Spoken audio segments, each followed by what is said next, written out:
Why is student loan debt so misunderstood? Did you know the student loan debt crisis affects more than 43 million Americans, and together they owe a total of $1.9 trillion in federal and private student loan debt? It's difficult to comprehend how large a sum of money this is. In 2018, Ryan Supp, a USA Today columnist, put it this way: "You can think of $1 trillion as a million. He went on to say, "For $1 million, you could buy a very nice one-bedroom apartment in San Francisco. With $1 trillion, you could buy a very nice apartment for everyone in the city." San Francisco's population is close to 1 million. Supp's visualization is only 1 trillion, not 1.9 trillion.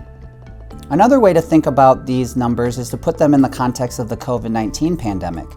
At the time of this writing, about 86 million Americans have been diagnosed with COVID-19. So the student debt pandemic could be said to be affecting half as many citizens as we have experienced COVID. Unfortunately, since exposure to student debt is a lasting problem, the analogy to long COVID is probably better. Estimates of the number of Americans suffering from long COVID range from 7.7 million to 23 million, well less than half the number dealing with debilitating student debt. The student debt crisis is so misunderstood, which is one reason I have labeled it a wicked problem in my latest book, Student Loan Debt as a Wicked Problem, Moving from Pessimism to Possibility and Held to Hope. It's a national problem that involves complicated and competing features that make it entirely too difficult to understand. How can society solve a problem it doesn't fully understand? I would answer it cannot. Many in the United States falsely say it's students themselves who are to blame for becoming indebted. The true culprit for why so many collegians have become ensnared in the student debt trap is the cost of college, which has risen faster than inflation over the past 2 generations.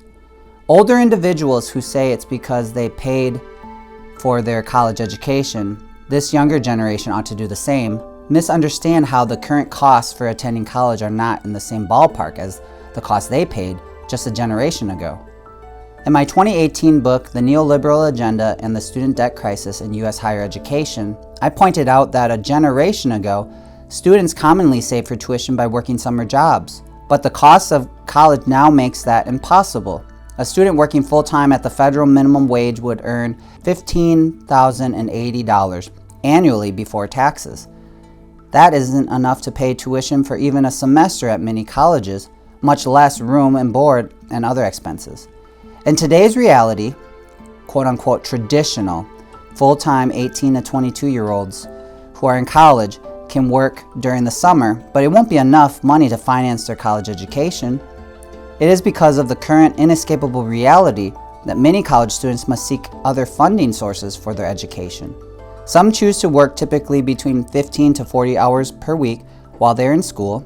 Others rely on student loans to pay for their education, and many have to do both.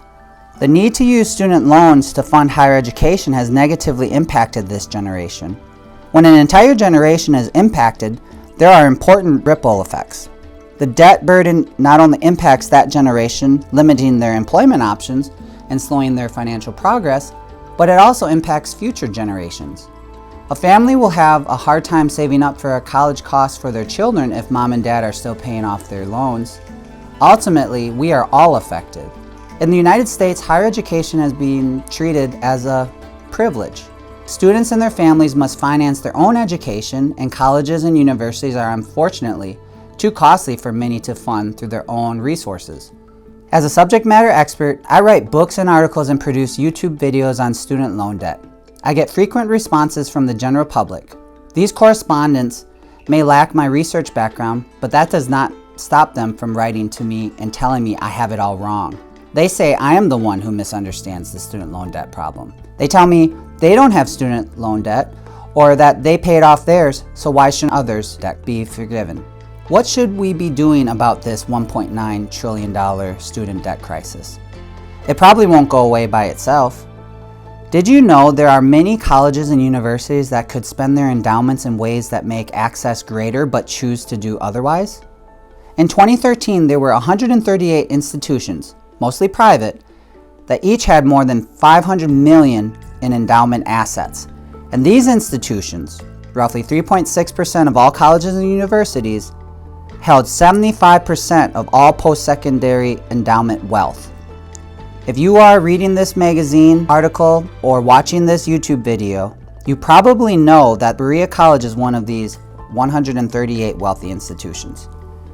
Of these 138 institutions having more than $500 million in endowment assets, Berea College is the only one that focuses nearly all its opportunity on poor students.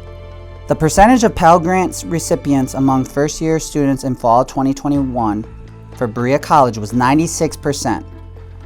The closest college or university to Berea was Howard University, a historically black institution, which admitted 46.9%.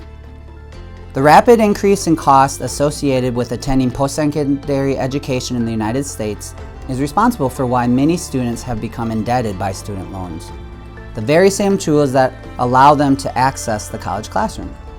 Wealthy institutions could spend their money in ways that make access more equitable, but they choose to cater to the affluent. This is sad, and why I'm proud to work at Berea College, the first coeducational and interracial college in the South. Arm yourself with knowledge. Knowledge is the key. The lock is moral outrage. Until our country becomes morally outraged, we will not address this problem, and another generation will be lost due to the pandemic of student debt. Please share this video, subscribe to my YouTube channel, and I look forward to producing the next video. Thank you.